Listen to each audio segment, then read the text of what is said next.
정신과 의사가 여러분의 고민을 들어드립니다. 안녕하세요. JYP 박재영입니다. 써니 이혜선입니다. 네, 안녕하세요. 아픕니다. 아 이제 이름을 말씀 안 하시나요? 아픕니다. 그러니까 어디 아픈 사람 같잖아. 그러네요. 네. 시즌 1의 마지막 문을 닫았던 네. 아시아 프린스 아니고 아이스 프린스 이명수 선생님이 시즌 2의 첫 방송을 문을 열어주셨습니다. 문을 닫은 자가 문을 여는 걸로. 결자 해지 차원에서. 네. 시즌 2 오래간만인데요. 많은 분들이 또 응원 메시지를 보내주셨죠? 네, 엄청 많이 보내주셨는데요. 뭐 하나하나 다 읽어드리기에 너무 많을 정도로 달아주셔서 감사하고요. 뭐 저희를 기다려주셨다고 해서 저희 진짜 감동의 눈물을 막 흘렸습니다. 네. 시즌 2 시작하는 게 쉽지 않았는데요. 대한신경정신의학회에서 제작비를 지원해 주셔서 감사합니다. 자, 청취자 여러분, 대한신경정신의학회는 우리나라의 정신건강의학과 전문의 선생님들이 다 모여있는 전문의 말고 전공의 선생님도 들어있겠군요. 그러한 아주 훌륭한 조직입니다. 네. 아프님도 여기 학회 회원이신 거죠?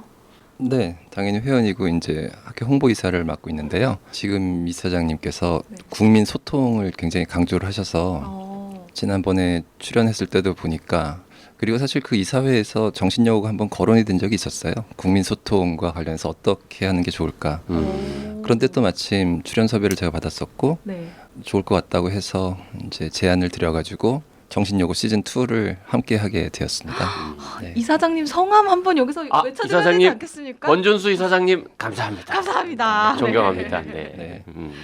그리고 사실 윤대현 제뽀 선생님도 또 이 학회 멤버지 않겠습니까? 그분도 아주 오래전에 이런 좋은 프로그램이 있다라고 또 학회에 가서 한번 말씀하셨다고 그게 하더라고요. 그분이 그렇게 얘기를 하셨던 거를 그 이사회 때 얘기하셨던 거를 이제 그게 같이 시발점이었군요. 들었던 거죠. 네. 역시 제뽀님. 그래서 제뽀님도 좀 이따 나옵니다. 그래요? 다시 나옵니다. 와. 네. 자, 정신여고 시즌 2 매주 화요일, 금요일, 일요일 세 차례에 걸쳐서 오전 10시에 네이버 오디오 클립 정신여고 채널에 올라가고요. 팟빵 나는 의사다 채널에도 함께 올라갑니다. 그리고 유튜브 정신여고 채널에 올라갑니다. 요거는 비디오로 찍기에는 좀 제작비가 모자라서. 그리고 사실 고민을 했는데 요거는 정말 라디오의 어떤 특성? 이게 더 어울리는 매체가 아닌가, 방송이 아닌가 해서 굳이 뭐 아프님 얼굴을 찍어가지고 이렇게 말하는 모습을 올리는 것보다는 사실 뭐 얼굴보다는 목소리가 좋지 않습니까? 그렇습니다. 빠른 인정. 너무 순순히 인정하시네요. 자, 사연을 이미 많이들 보내주고 계신데요.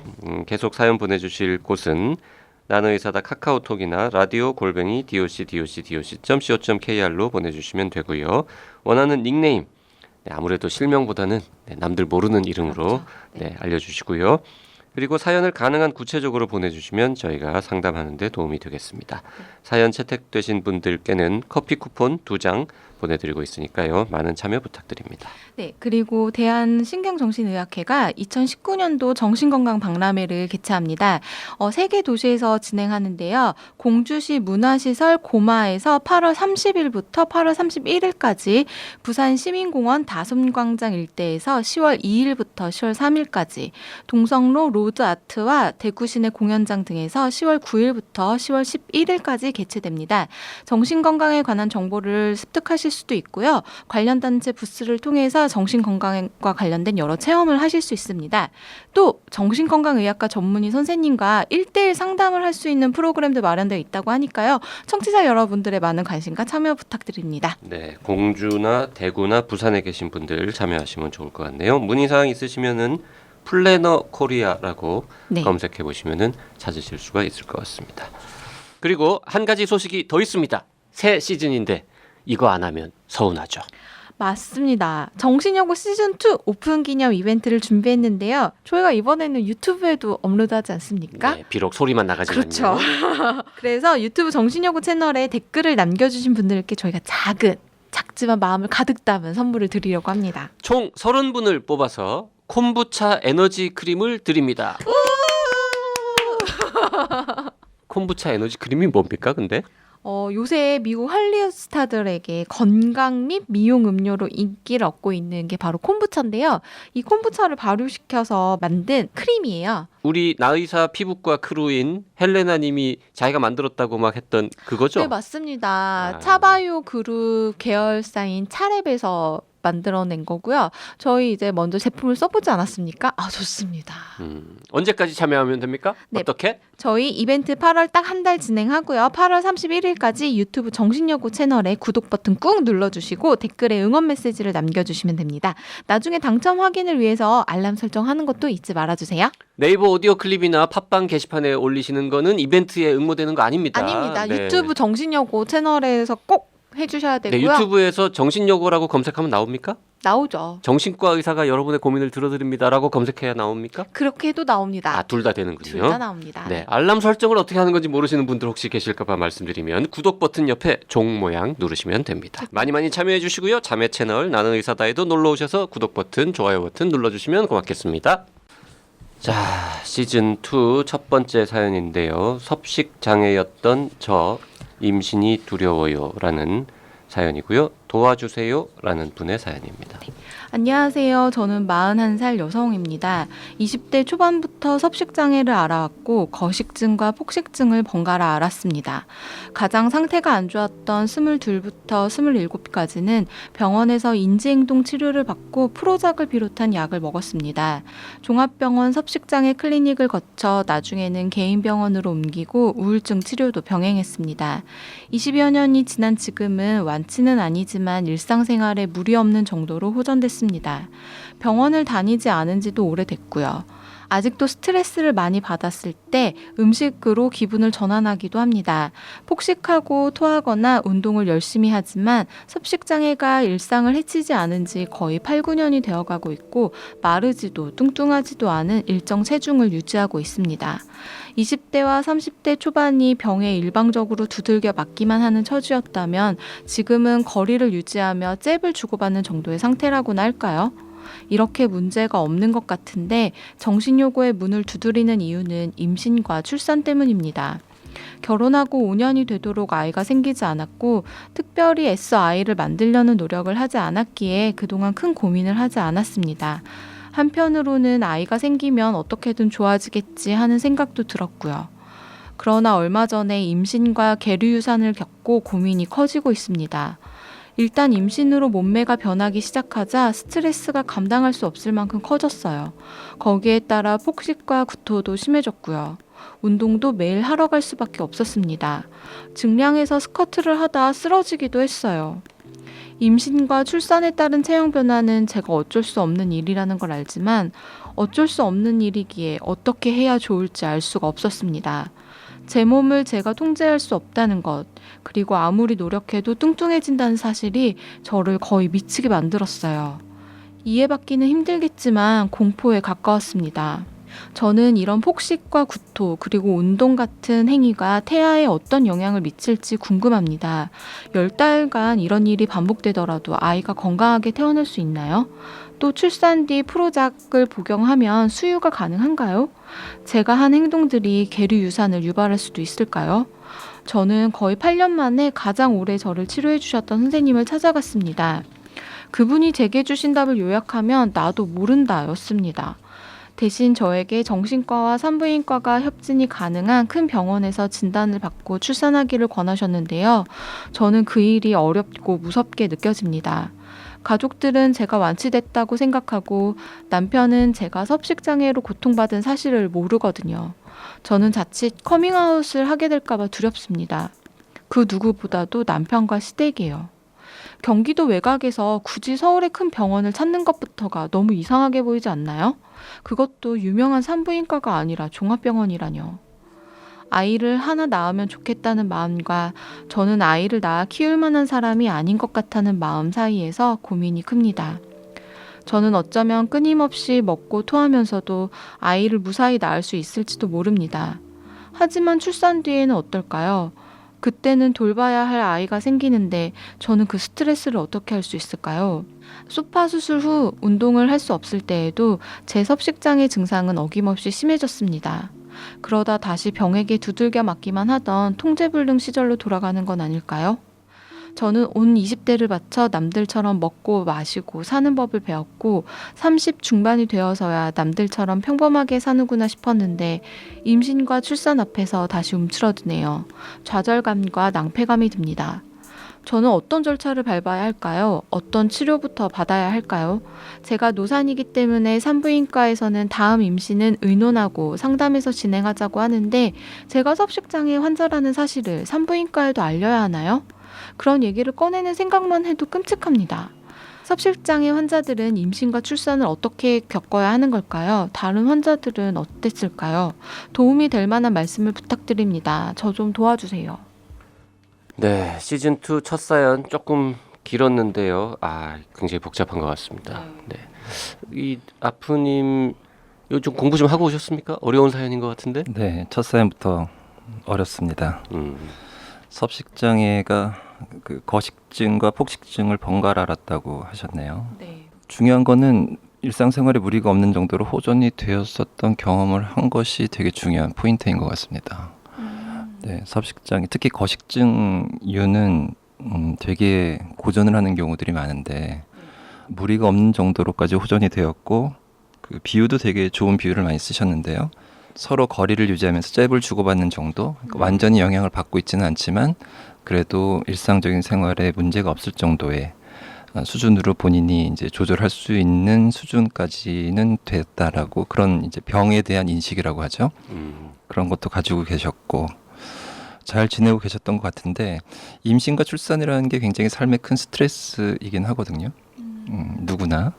정신적으로나 네. 신체적으로나. 그래서 산후 우울감은 거의 절반 정도에서 경험을 하고, 산후 우울증도 한 4분의 1 정도에서 25% 정도에서는 산후 우울증을 경험하기도 할 정도로 큰 영향을 주는, 여성에게 큰 영향을 주는 이제 이벤트이긴 합니다.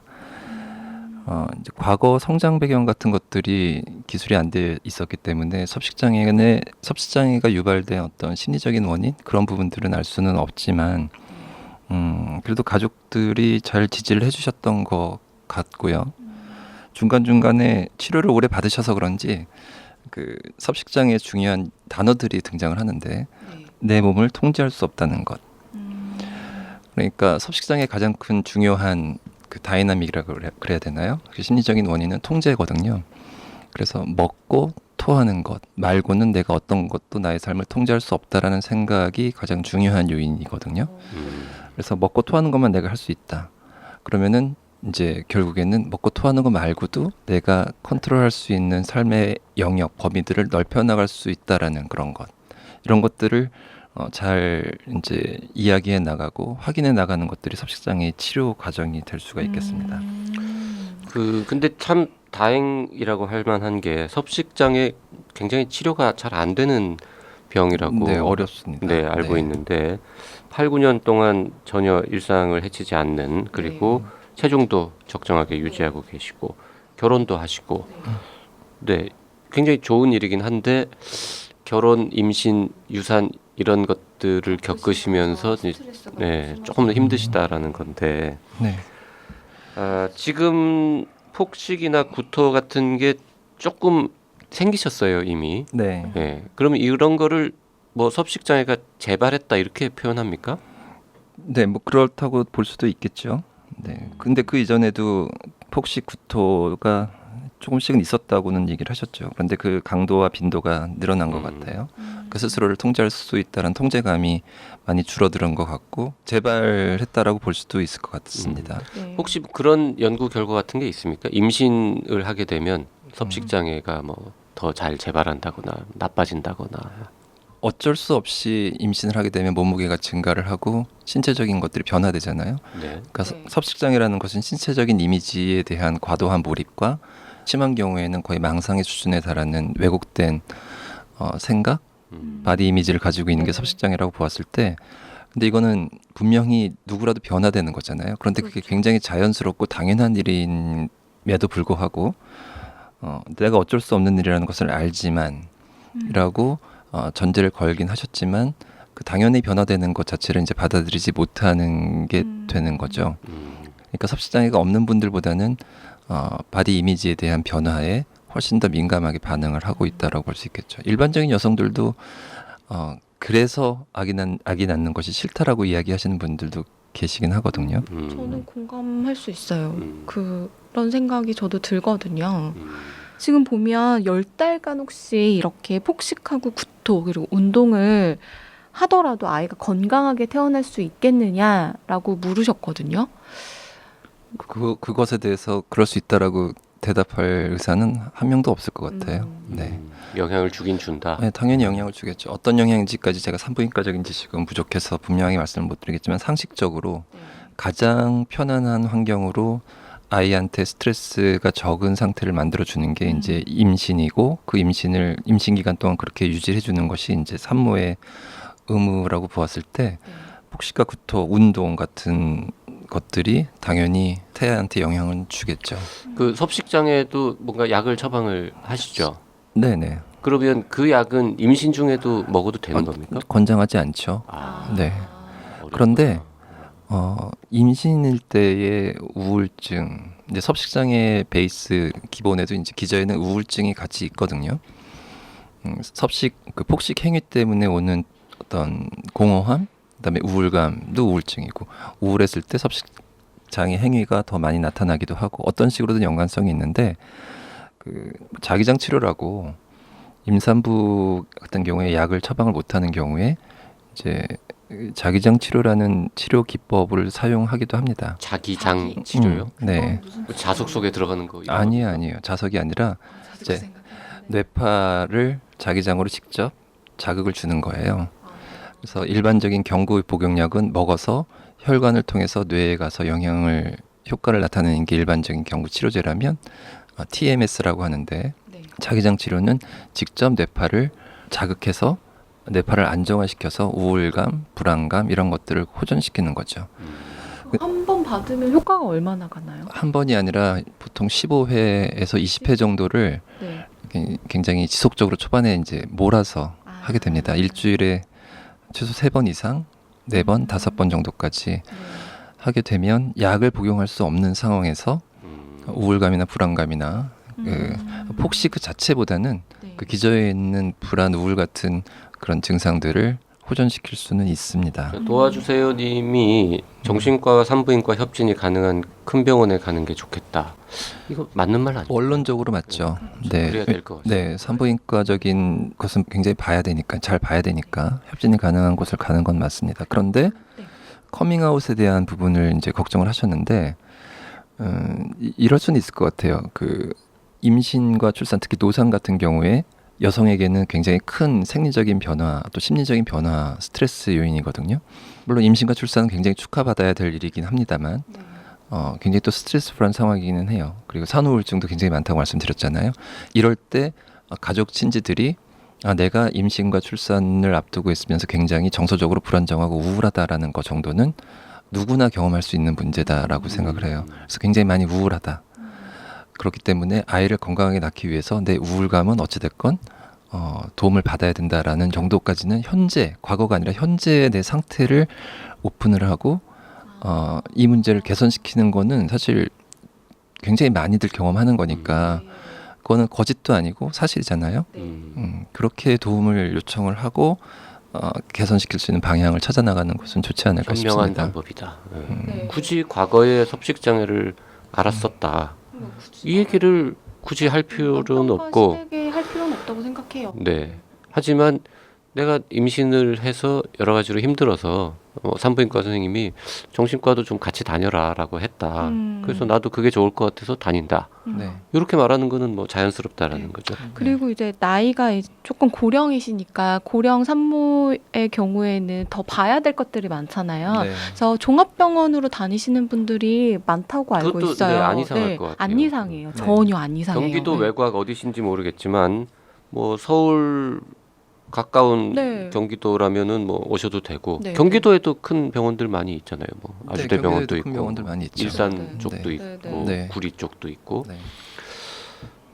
41세시니까 예, 늦은 나이 임신을 이유로 네. 네, 큰 병원에 가라고 하더라라고 네. 해서 다니시면은 맞아요. 뭐 그것도 자연스러울 것 같고 고통스러웠던 과거를 완전히 소환해가지고 지금 굉장히 크게 문제를 바라보고 있는 것일 수도 있어요.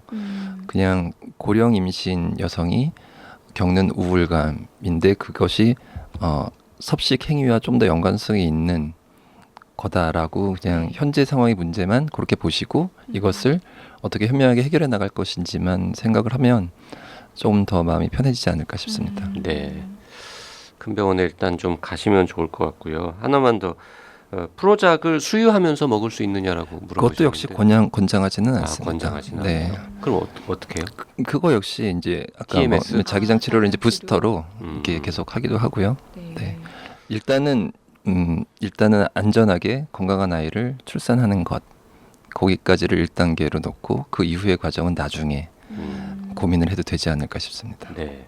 일단 한번 섭식 장애를 극복해 보신 경험이 있으시기 때문에 네. 뭐 이번에도 잘 이겨내실 수 있지 않을까 이렇게 생각을 해봅니다. 출산 뒤에 스트레스, 육아 스트레스에 대한 걱정도 조금 비치셨는데요. 이 부분은 지금 당장 고민하기보다는 일단 엄마와 아이가 건강하게 만난 이후에 고민을 해보는 게 나을까요? 그게 나을 것 같습니다. 지금 당장 해결해야 될 문제도 많기 때문에 네. 문제를 첩첩산중으로 계속 쌓아놓는 것은 별로 도움이 되지 않을 것 같아요. 네. 자, 정신여고 시즌2 아프 이명수 원장님과 함께 하는데요. 첫 시간은 여기서 마치겠습니다. 다음 시간에 다시 뵙겠습니다.